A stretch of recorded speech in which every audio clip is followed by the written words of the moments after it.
Hello everybody. I got a parts unit in for my Formula One alarm clock. Got it in the box. It does work, but what I learned from this one is it's got some capacitors that like to leak. So I'm going to replace those. And it's even got an owner's manual and an extra power cord.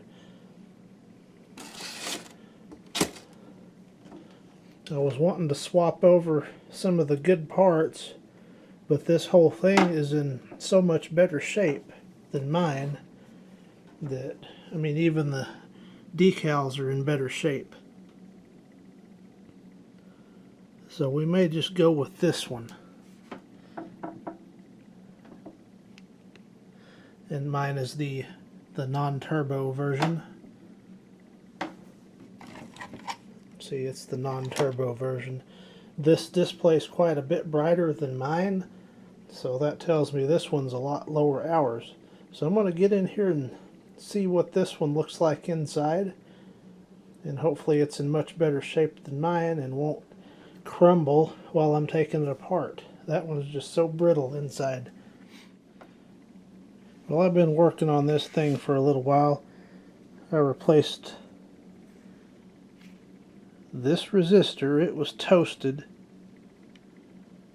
and I just compared from this circuit and put the closest thing I had, which was a 470 ohm. Replaced this capacitor. This capacitor here was also replaced because the neon wasn't fully charging. When I pulled this one out, it had a lead broke off, so that wasn't even working. Now I've got full chooch to the neon. It's nice and bright. It comes right on with no problem. It was kind of flickering before. I don't think I got that on camera what it was doing, but it seems like that's working perfectly once again. And that was the main problem with this one.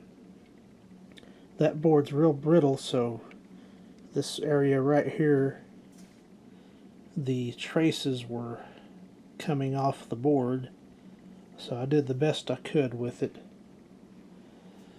I guess now I may change these caps on this top board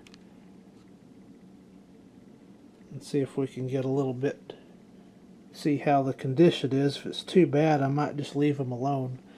But definitely I had a problem in the neon circuit. I had pulled this resistor out. It was this one right there, kind of hard to see. But this circuit here was getting red hot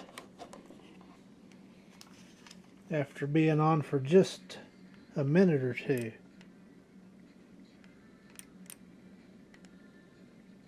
And it's doing much better now. That one resistor is a bit warmer than the rest. That capacitor's a little bit warm.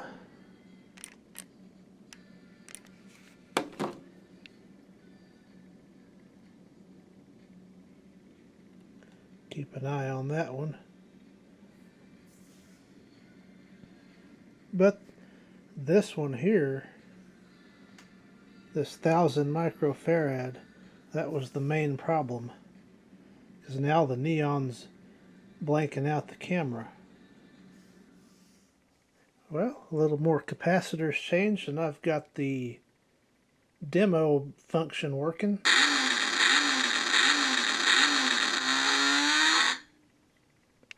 So we're moving right along. Some time has elapsed. It's all put back together and back where it's supposed to go. In the next video, I will do the demonstration in part 3. So, thank you for watching.